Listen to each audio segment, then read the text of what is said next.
अगर कष्ट न हो तो थोड़ा आप सब भी मदद कर दे। इनका काम आरंभ करता हूँ। बोलो श्री राम जय राम जय जय राम, श्री राम जय राम जय जय राम, श्री राम जय राम जय जय राम, बोलो श्री राम जय राम जय जय राम, जय जय विघ्न हनुमान, जय जय विघ्न हनुमान,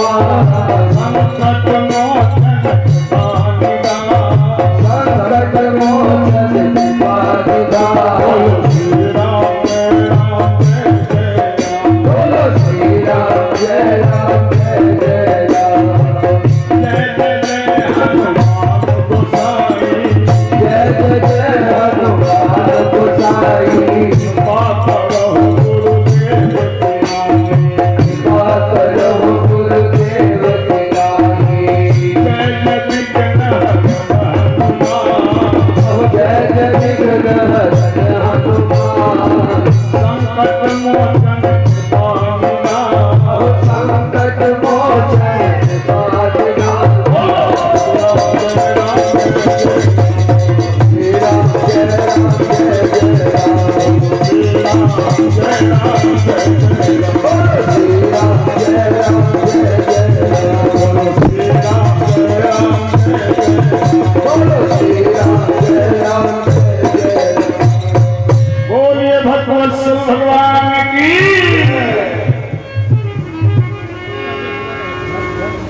तो कहानी सुनाता हूं कि एक ब्राह्मण दंपति थे अयोध्या के रहने वाले। अयोध्या जो भगवान श्री राम के जन्मस्थली से जानते हैं सब, धर्म की नगरी है अयोध्या। अगर गृहस्थ आश्रम में भी है लोग तो मकान मंदिर के तरह ही बनाते हैं वहां। तो एक ब्राह्मण दंपति थे। ब्राह्मण का नाम शांतवन है और ब्राह्मणी थी ज्ञानवती। ये दोनों बड़े ही धर्मात्मा, बहुत सज्जन, अनगिनत भिक्षुकों को दान देने वाले, अनगिनत गज वस्त्र दान करने वाले, हर मनुष्य को भगवान की तरह सम्मान देने वाले। तो प्रभु हर चीज से इन्हें परिपूर्ण कर दिया था। तब तो उदारता बरत रहे थे वो, लेकिन एक बहुत बड़ी कमी थी कि सब कुछ था पर पुत्र नहीं था। एक संतान के लिए भगवान से नित्य दोनों प्राणी प्रार्थना करते हैं, लेकिन धैर्य रखे हुए कि भगवान के घर देर होता है, अंधेर कभी नहीं हुआ। एक बार प्रभु अवश्य ध्यान देंगे हम सबों के ऊपर। एक दिन इसी तरह सत्संग में दोनों प्राणी बैठ के कथा सुन रहे थे कि अचानक कथावाचक ने कहना शुरू किया कि थोड़ा सा वो कर्महीन है जिसके घर संतान नहीं। अब वो पूरा बदकिस्मत समझो, याद जिसे भगवान नहीं। थोड़ा सा वो कर्महीन है जिसके घर संतान नहीं। थोड़ा सा वो कर्महीन है जिसके घर संतान नहीं। वो पूरा बदकिस्मत समझो, याद जिसे भगवान नहीं। थोड़ा सा वो कर्महीन है जिसके घर संतान नहीं। तो अच्छा है कि न औलाद संतान तो अच्छा है कि न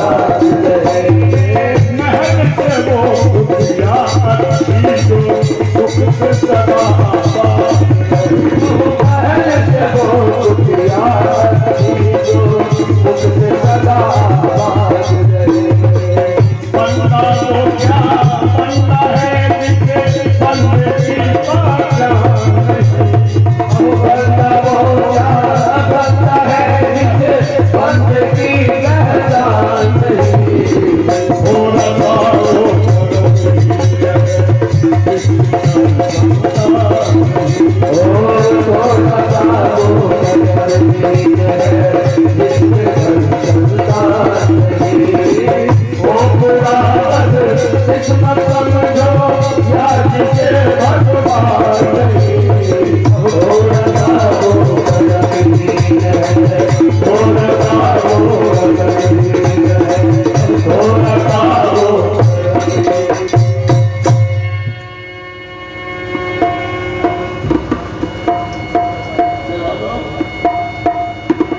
थोड़ा सा वो कर्महीन है जिनके घर संतान नहीं।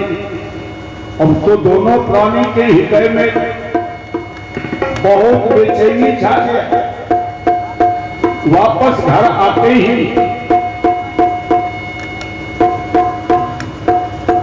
दोनों भगवान के मूर्ति के आगे हाथ जोड़ के खड़े हो गए और बड़े ही भाव विभोर होके कहने लगे कि प्रभु जी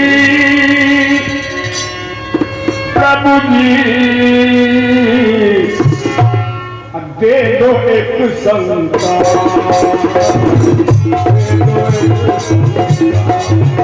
प्रभु जी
बड़ी आवाज तबला ना डाउन करो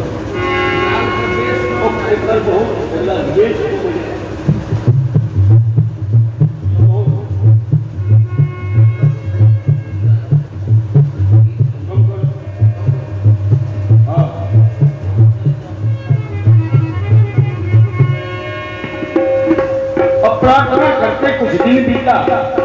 एक दिन ब्राह्मणी एक धर्म ग्रंथ के लिए अकेली बैठ के ग्रंथ का अध्ययन कर रही है कि अचानक एक ऐसा पंक्ति मिल गया ब्राह्मणी को कि बड़ी व्याकुल होकर ग्रंथ उठा के दौड़ के आई अपने पति के सामने। कहा कि स्वामी जरा देखिए इसमें क्या लिखा है। इस धर्मशास्त्र के पुस्तक में पढ़ रही हूं मैं इस कदर स्वामी कि जिसको संतान नहीं होता वह होता पुरुष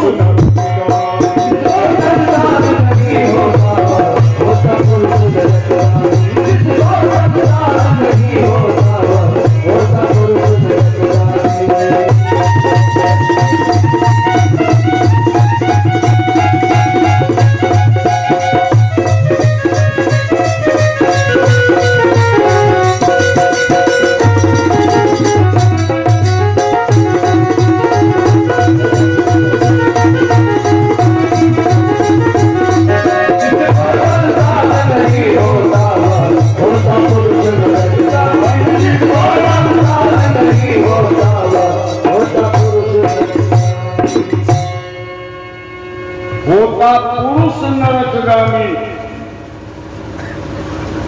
कहा तो ब्रह्म कहा कि ब्रह्म तब तो कुछ दिनों के लिए मैं तुम्हें त्याग रहा, मैं सरजू नदी पार उतर के उस पार जंगल में जाके तपस्या करूंगा, हठ कर दूंगा प्रभु के आगे। मैं सुना हूं कि भगत जब दीन होकर आंख से आंसू बहाता है, भला भगवान को निज लोक में कब चैन आता है। ऐसा घोर तपस्या ठान दूंगा कि भगवान को हमें दर्शन देना होगा, आना होगा उन्हें हमारे सामने। और जब प्रभु आ जाए तो उनसे बिना पुत्र का स्वीकृति लिए मैं उनका चरण ही नहीं छोड़ूंगा। ब्राह्मणी कही तो आप हमें त्याग के कैसे जाएंगे स्वामी? संतान तो हम दोनों दाम्पत्य से ही प्राप्त होगा, तो आप तपस्या करने जाएंगे तो मैं भी चलूंगी आपके साथ। क्या करूंगी ये धन स्वर्ग ये महल रख के? हम दोनों प्राणी मिलकर तपस्या करेंगे और प्रभु से पुत्र अवश्य प्राप्त करेंगे। दोनों प्राणी सरजू नदी पार उतर जाते हैं, जंगल में आके एक वृक्ष के निकट जगह को पवित्र किया और आसन लगा के दोनों प्राणी बैठ जाते हैं। अन्न तो घर से ही निश्चित करके छोड़ के चले थे, तपस्या करने गए हैं तो अन्न को तो अयोध्या में ही त्याग दिया था। फल और जल के सहारे तपस्या करना शुरू किया। दुनिया में तेरा है बड़ा नाम,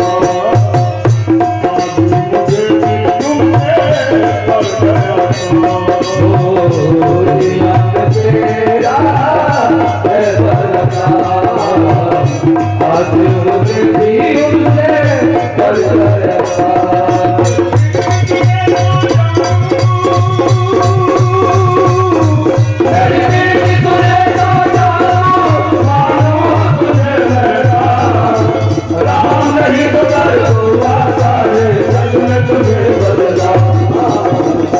दुनिया में तेरा है बड़ा नाम, आज मुझे भी तुमसे कर गया।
कुछ दिन तक तो यूं भजन किया,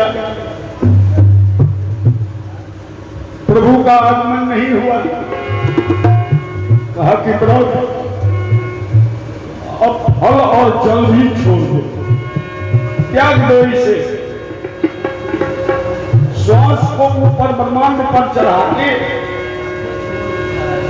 एकाग्र चित्त से 12 अक्षर के मंत्र का उच्चारण शुरू कर दिए।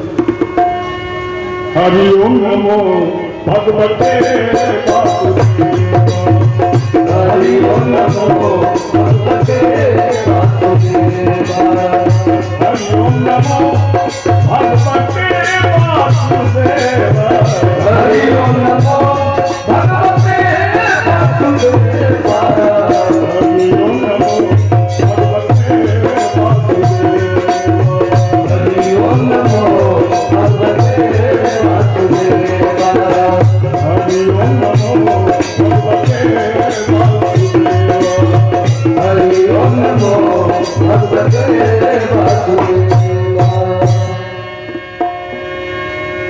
श्वास को ब्रह्मांड पर चढ़ा के एकाग्रचित्त होके ऐसा कठोर तपस्या स्थान दिया ना कि सारे देवलोक के देवता तपने लगे इनके तपस्या के ताप में।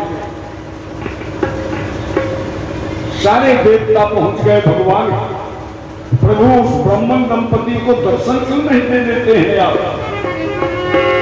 और तो उन्होंने ऐसा कठोर तपस्या आरंभ कर दी है कि उसके ताप में हम सारे देवता तप रहे हैं, दिवस डालने वाले हैं। प्रभु उसे दर्शन दीजिए ताकि वो अपना तपस्या भंग कर सके। भगवान कहा जब सारे देवताओं का एक मत है तो मैं आपसे तो अलग नहीं हूं, मैं अभी जाके दर्शन देता हूं। भगवान आ गए जहां ब्राह्मण ब्राह्मणी तपस्या में लीन है। हरि ओम नमो भगवते वासुदेव भगवान आवाज लगाते हैं, आंखें खोलो है ब्राह्मण देव। हे ब्राह्मण देवता भंग कीजिए अपना तपस्या, मैं आ गया हूं आपके सामने। आपको जो भी फरियाद सुनाना हो हमको सुना लीजिए। सारे देवलोक तप रहे हैं आपके तपस्या के ताप में। तो प्रभु की धुन सुन करके समाधि तत्काल भंग हो जाते हैं। अपने सन्मुख प्रभु को निहार तन की वो सुध को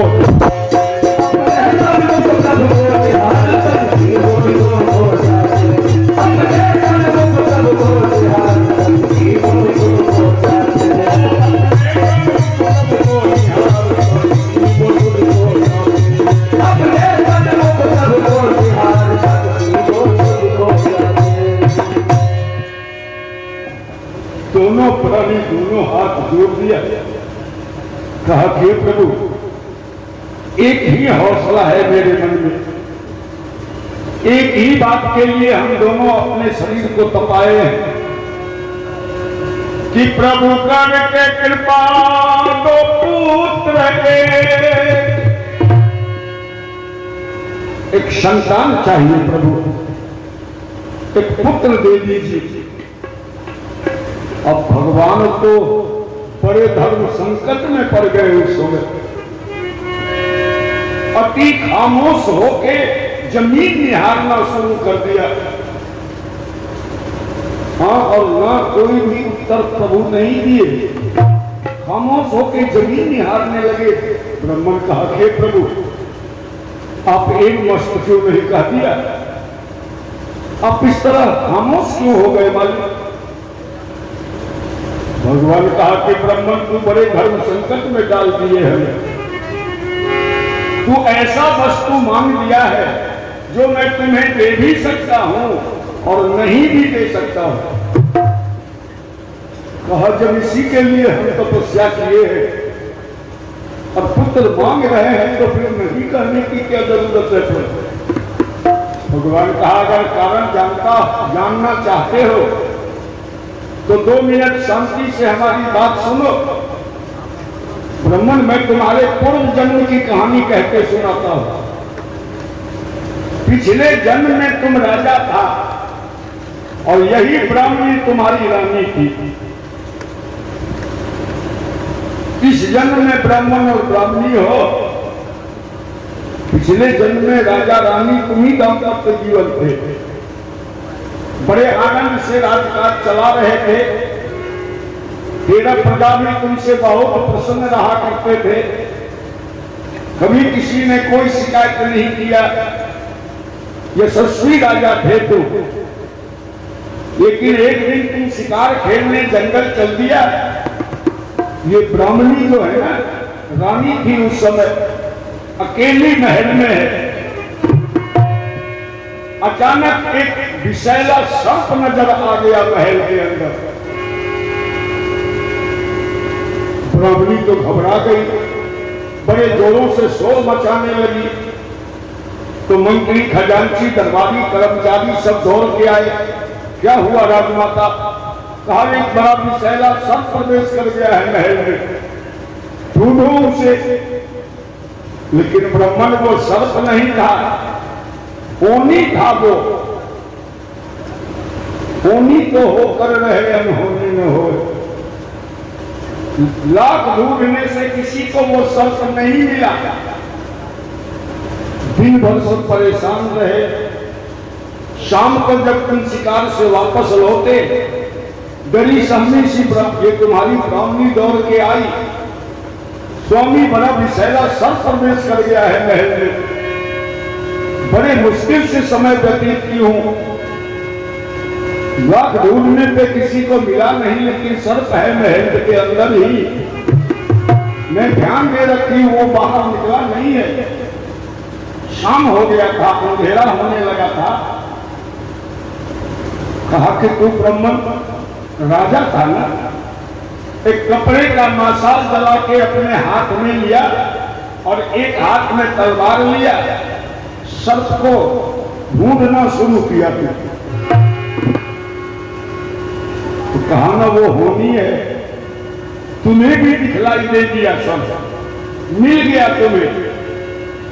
तुम उस मसाल की रोशनी में अपने तलवार से वार करने लगे उस सर्प के ऊपर। सर्प भागना शुरू किया। बहुत वार किया तू, लेकिन तेरा एक भी वार सफल नहीं हुआ। और सर्प भगाते भगाते फाटक के बाहर ले आया तुम्हें। फाटक के बाहर आते ही कुछ झाड़ी था, जंगल तुम्हारे फाटक के बाहर। सर्प तो तेजी से भागता उस झाड़ी में प्रवेश कर गया और तुम्हारे आगे एक सुराख मिली, बील। तू समझा कि इतना जल्दी में सर्प भाग कहां सकता है, अवश्य इसी बील में प्रवेश कर गया है। तू जलता हुआ कपड़े का मसाल उस बील के मुख पर देके जब झांका तो अंदर से कोई चीज चमकता हुआ दिखलाई दिया तुम्हें। उस चमकदार वस्तु को देख के तो विश्वास ही हो गया कि सर्प ही है इस बील में। तू न कुछ सोचा न समझा, वो जलता हुआ मसाल बील के अंदर डाल दिया। लेकिन मैं कहा ना ब्रह्म, सर्प तो झाड़ी में जंगल में चला गया था। वो चमकदार वस्तु क्या था? एक छुछुंदर और छुछुंदरी अपना निवास बना रखे थे उस बील में। उन दोनों का निवास था वो। और तुम्हारे ही तरह अनन्य भक्त वो दोनों प्राणी था मेरा। तुम्हारे ही तरह पुत्र मांगते परेशान हुआ था। तो तीसरे पन में मैं उसे पुत्र दे दिया था, दया आ गया था हमें। उसकी पत्नी गर्भवती थी ब्राह्मणी, गर्भवती। वो कपड़े का जो जलता मसाल तुमने डाला, छुछुंदरी झुलस के मर गई बीड़ी के अंदर ही। जब दोबारे मसाल तुमने डाला तो छुछुंदर अपने चुंगल से पकड़ लिया उस मसाल को कि मुझे क्यों छोड़ना चाहते हो, जब मेरे अरमान को ही जला दिया तो अरमान जलाने वाले मुझे भी जला डालो। तू मसाल बाहर खींचा, सुंदर बाहर मसाल पकड़े बाहर आ गया। तुम तो राजा था, हंसता हुआ चल दिया कि खोदा पहाड़ और निकली चूहिया। तुमने तो कोई ध्यान नहीं दिया, लेकिन वो सुंदर मरते मरते पहचान लिया तुम्हें, ये तो मेरा राजा है। और इसने निर्मम हत्या कर दिया दोनों प्राणी का। मैंने क्या कसूर किया था? कोई अहित इस राज्य में मैंने नहीं किया है। अपना जीवन बसर दोनों प्राणी कर रहे थे, फिर हम दोनों का निर्मम हत्या ये राजा कर दिया।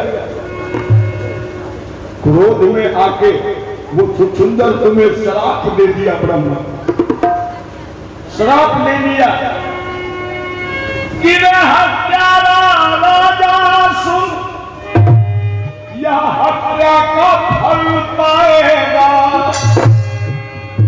अगले जीवन में जाएगा तो निसंतान का जीवन में जाएगा तो निसंतान में जाएगा, अगले जीवन में जाएगा तो निसंतान में जाएगा।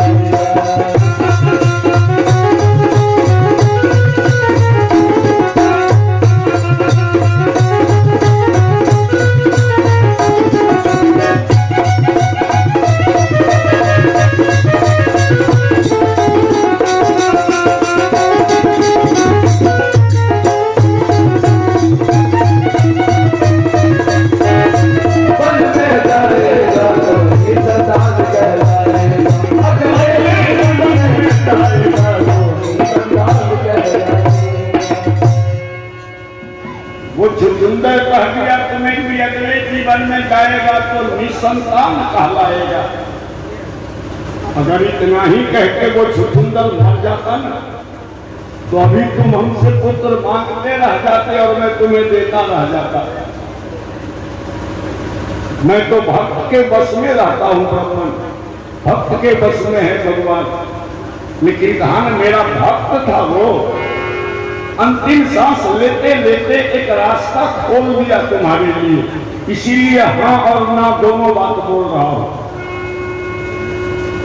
रास्ता क्या खोल दिया? कहा संतान अगर पा जाएगा तब नेत्रहीन हो जाएगा, अपने जीते जी बेटे का मुख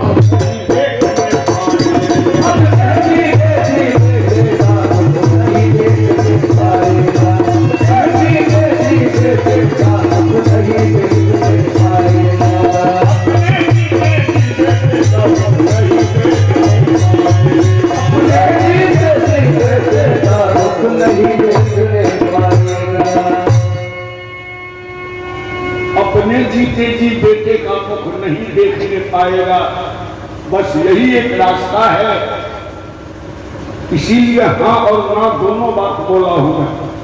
अगर पुत्र चाहिए तुम्हें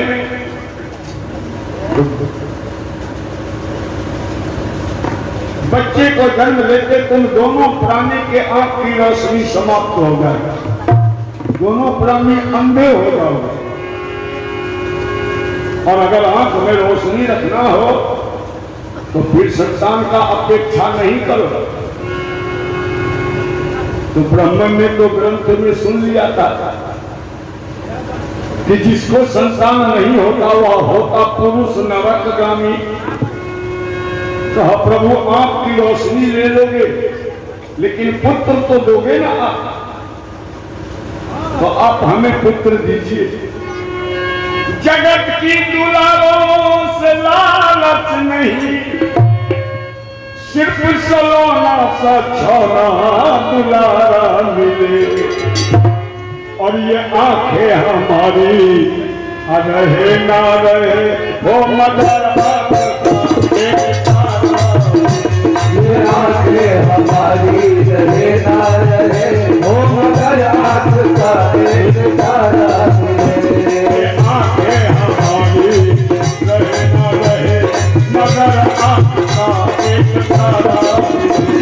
आके हमारी रहे ना रहे वो मगर आँख का एक तारा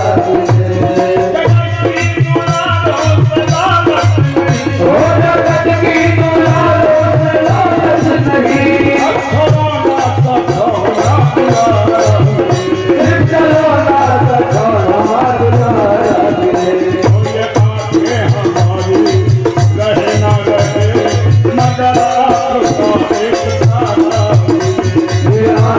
हमारी रहे ना रहे वो मगर आँख का एक तारा वो मगर आँख का एक तारा कहा कि प्रभु आपकी रोशनी ले लो लेकिन पुत्र अवश्य दो हमें। भगवान कहा एक वस्तु ब्राह्मण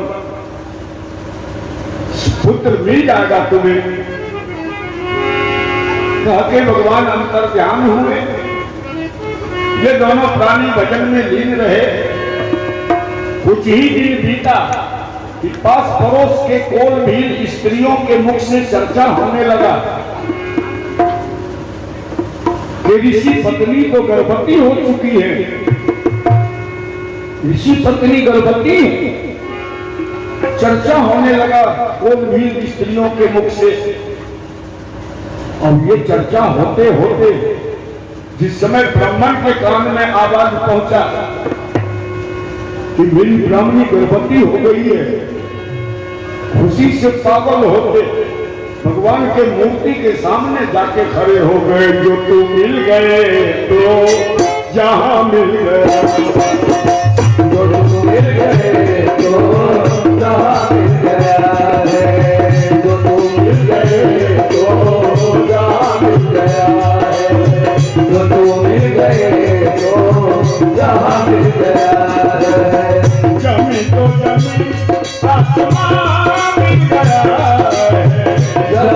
जमी आसमान मिल गया है, जमी तो जमी आसमान मिल गया है, जमी तो जमी आसमान मिल गया है, जमी तो जमी आसमान मिल गया है। तू मिल गए तो जहां मिल गया है, जो तू मिल गए तो जहां मिल गया है।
समय पूरा होता जा रहा है, इन दोनों प्राणी ब्राह्मण और ब्राह्मणी का उत्साह बढ़ता जा रहा है। आभास होने लगा, समय पूरा होते आभास होने लगा दोनों प्राणी को कि अब अतिथि का आगमन होने वाला है, अब संतान मिल जाएगा हमें। कैसे आभास हुआ कि नैन सितारा मिल रहा, नैन हो रहे बंद।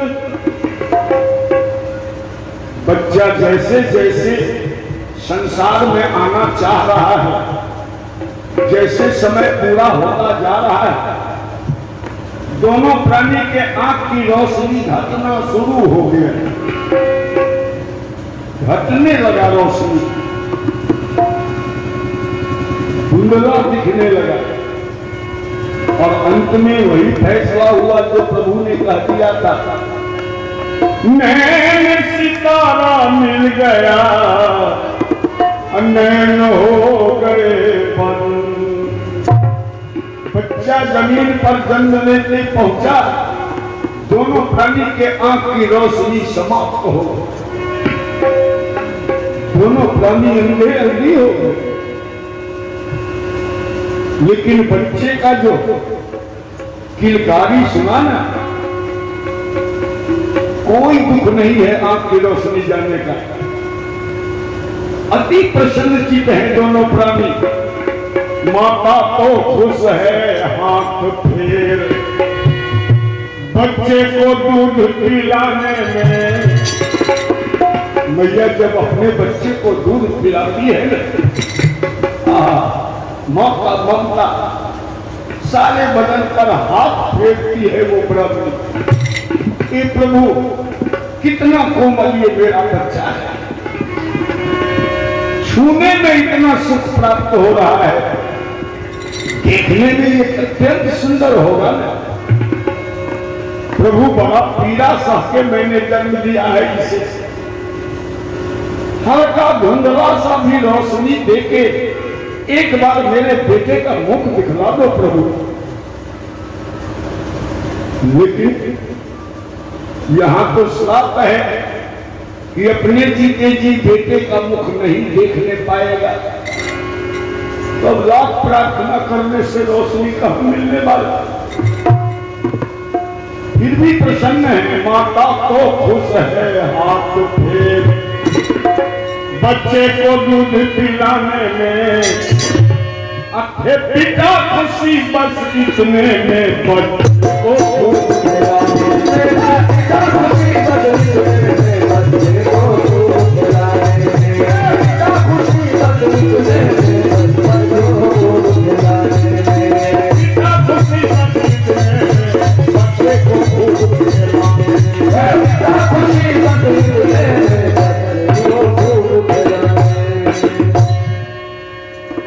मग्न रहते, आनंद से विभोर रहते दोनों प्राणी। संतान जो प्राप्त हो गया, लेकिन जब से अंधे अंधी हुए ना, पड़ोस वाले बड़ी कृपा कर देते। आश्रमवासी नर नारी भी सेवा में हाजिर रहते हैं। अंधे को भोजन करवा, तब वे सब भोजन करवा, फिर वे सब भोजन करते हैं। भोजन करवा, फिर वे सब भोजन करते हैं।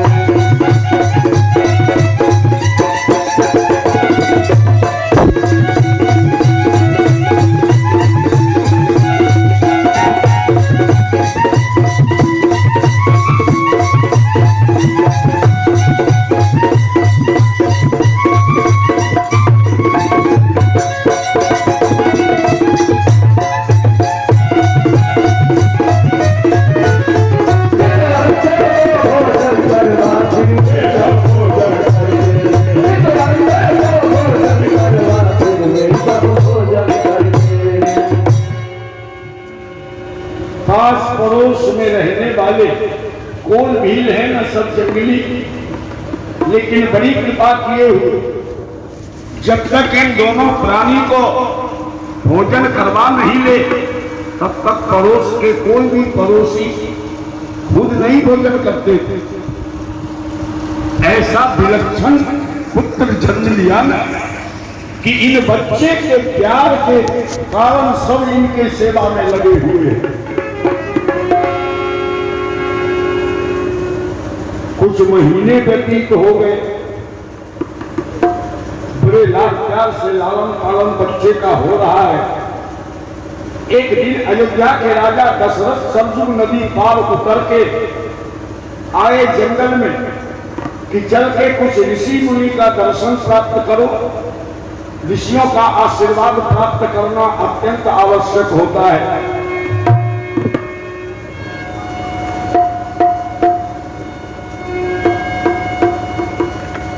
कुटिया कुटिया जाके ऋषियों को प्रणाम करते, आशीर्वाद प्राप्त करते बढ़ रहे थे दशरथ।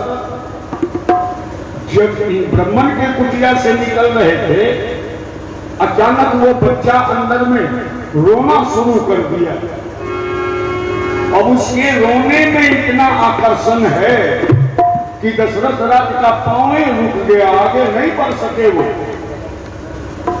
मन में कौतूहल होने लगा, ये प्रभु कैसा विलक्षण बालक होगा वो, इसके रोने में इतना सुंदरता है, रोने में इतनी खूबसूरती है, तो वो दिखने में कितना सुंदर होगा।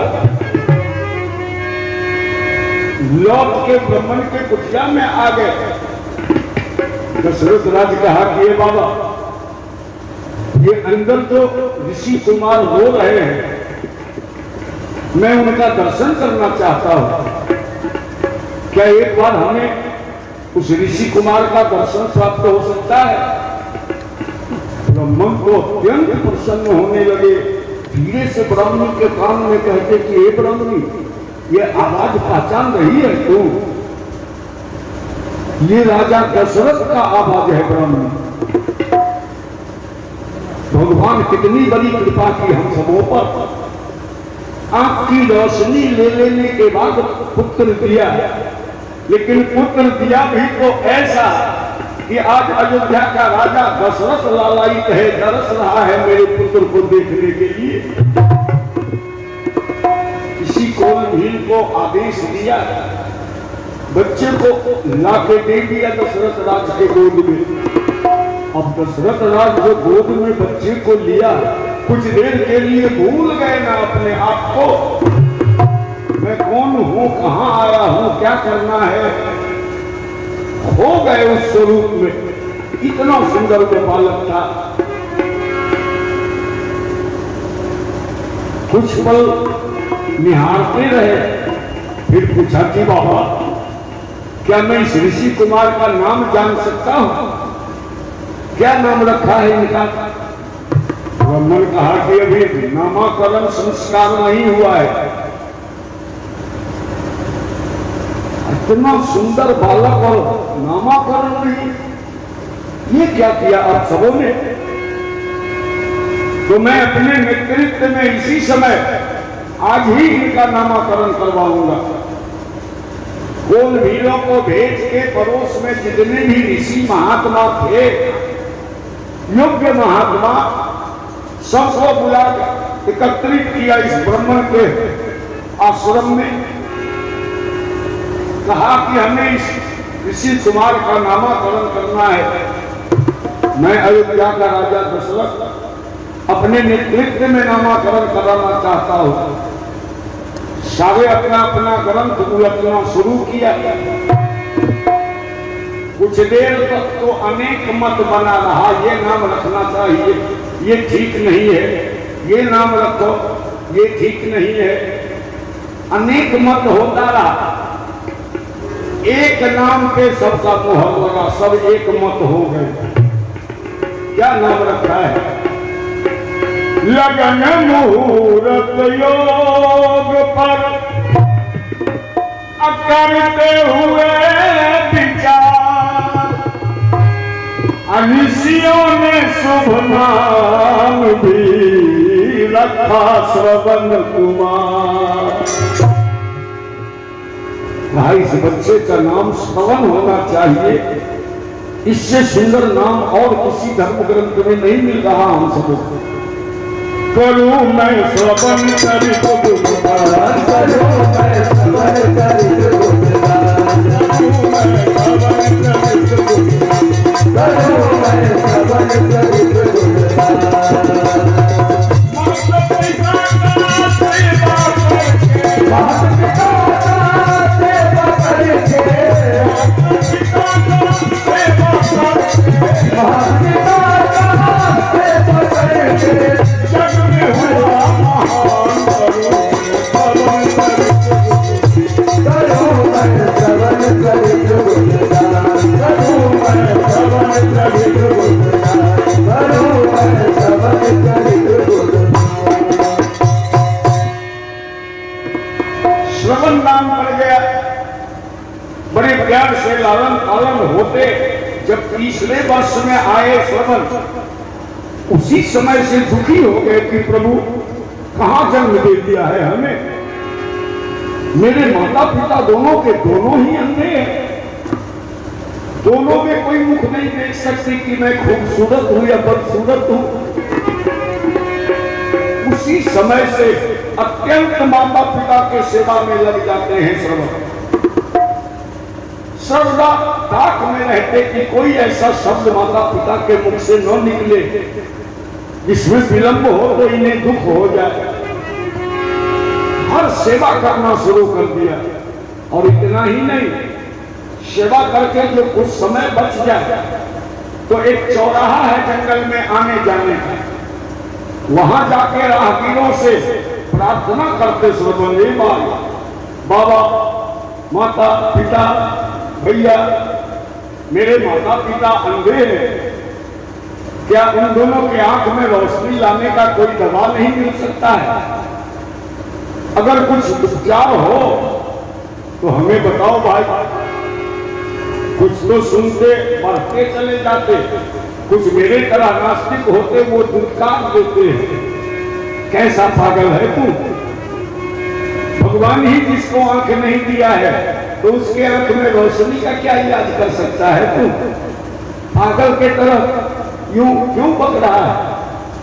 दुत्कार देते श्रवण को, लेकिन श्रवण कुमार इसका कोई दुख नहीं मानते। नित्य समय निकाल के उस चौराहे पर जाके लोगों से पूछना आरंभ ही रखे। उम्र बढ़ता गया, साल दर साल बढ़ता गया। ठीक 12वें साल के उम्र में ही दशरथ राजा ने एक विद्या नाम की योग्य लड़की से विवाह करवा दिया श्रवण का। दशरथ राज का नित्य का नियम बन गया था उस दिन से कि कुछ देर के लिए वो सरजू नदी पार उतर के इस पार श्रवण के सानिध्य में अवश्य समय व्यतीत करते।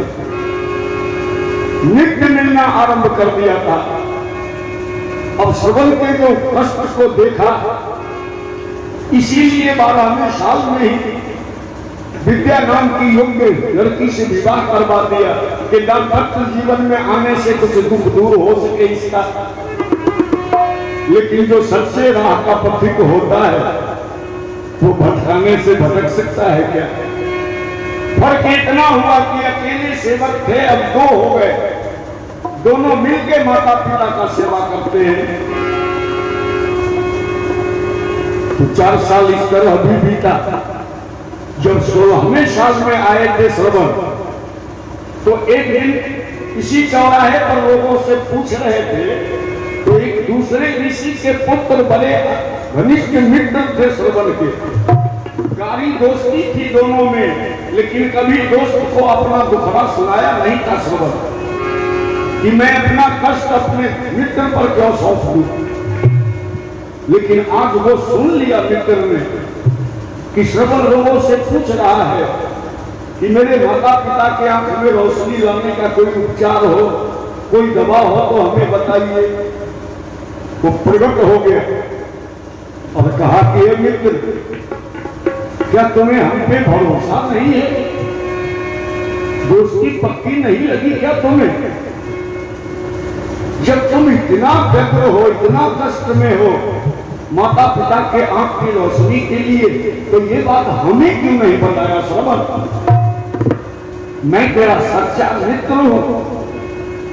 और धर्म ग्रंथ कहते हैं कि जैन मित्र दुख होई दुखारी,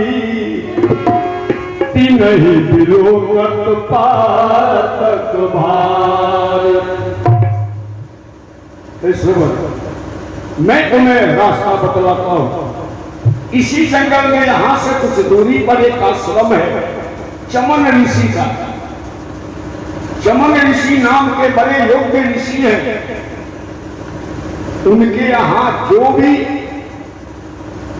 प्रश्न लेके लोग पहुंचा वो कभी खाली नहीं लौटा। सबका समस्या का समाधान होता है वहां, सभी का उपचार होता है वहां। चलो मैं तुम्हें चमन ऋषि के पास ले चलता हूं। हमें आशा है कि वहां जाने पर तेरा उद्देश्य अवश्य पूरा हो सकता है। कहा तो मित्र ले चलो इसी समय हमें। मैं तो अत्यंत परेशान हूं, जब से होश संभाला हूं बस एक ही तमन्ना है, क्या करूं कि मेरे माता पिता के आंख में रोशनी हो। दोनों मित्र एक साथ चमन ऋषि के आश्रम चले गए। चमन ऋषि ने दूर से ही देखा तो कहा, आओ बेटा श्रवण, आप हमें पहचान रहे हैं बाबा, मेरा नाम लेके पुकारते हैं। कहा ये मेरे तपस्या का फल है बेटे। तुम दोनों जब से चले हो मेरे आश्रम के लिए, मैं तभी से जान रहा हूं कि तू मेरे पास आ रहा है, और क्यों आ रहा है ये भी जानता हूं। तो कहा कि बिना बताए कैसे जानते हैं कि मैं क्यों आया?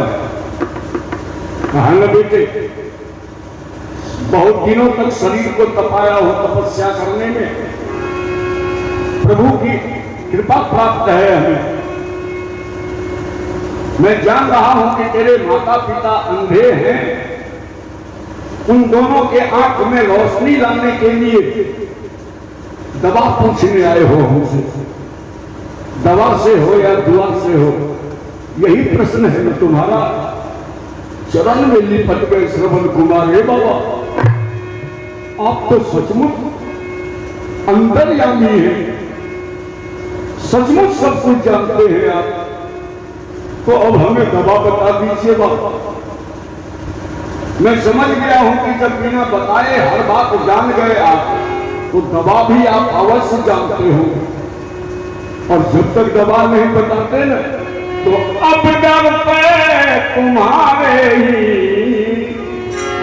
अधमों का ठिकाना।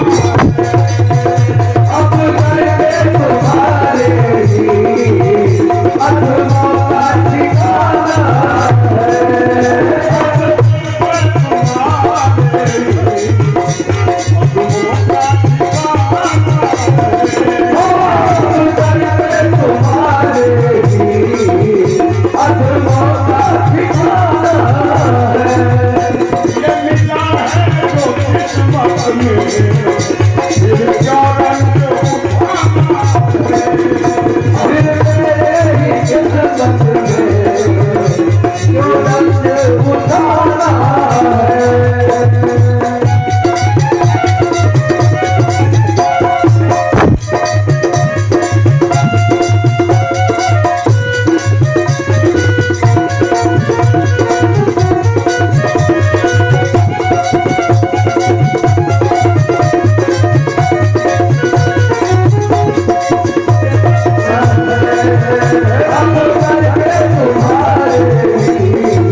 ऋषि कहा कि बेटे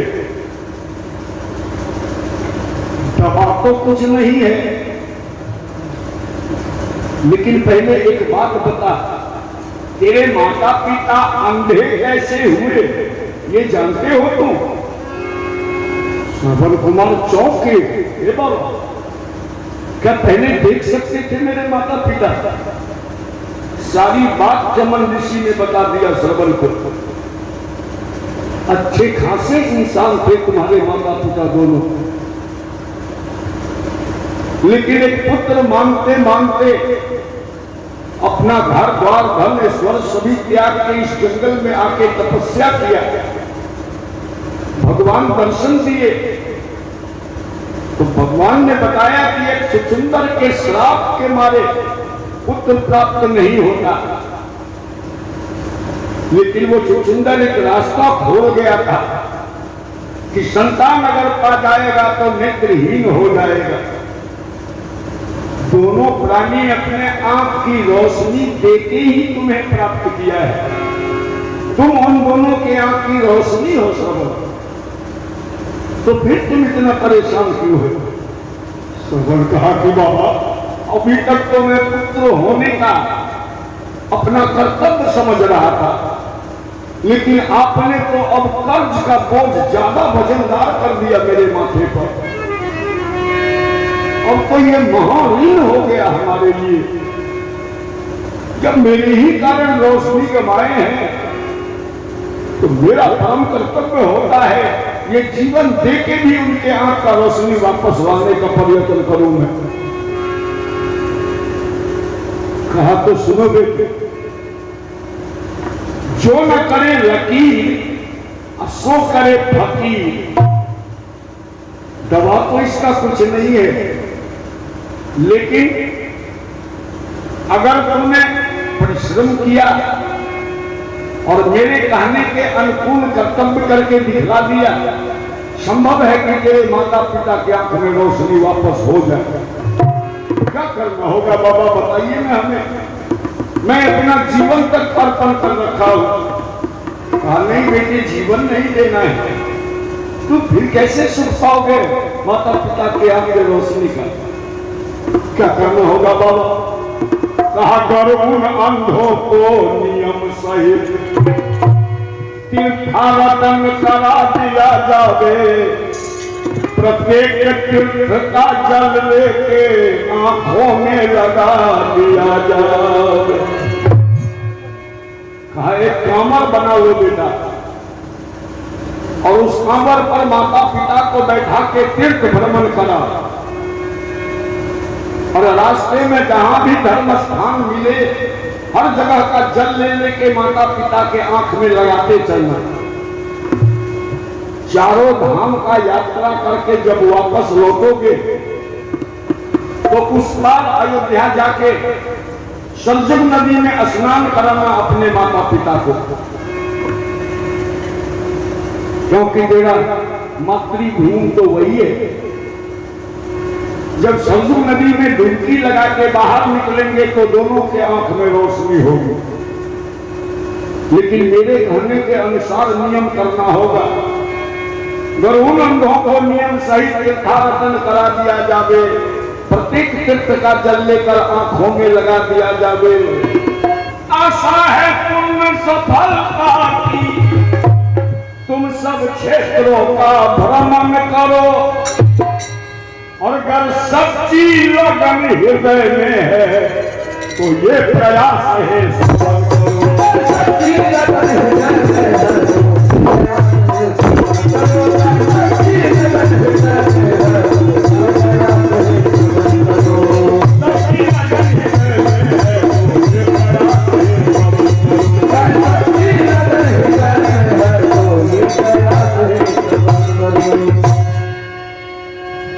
चरण स्पर्श चमन ऋषि का किया और खुशी से पागल होते चलते हैं वहां से श्रवण कुमार। हमने पिताजी के कारण पिताजी के चरण पर फूल लगाती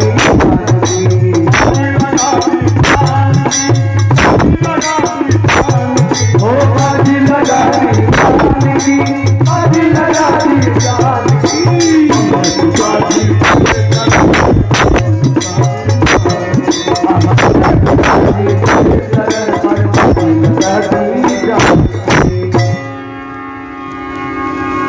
आधे रास्ते से दोनों मित्र अलग हुए। श्रवण के मित्र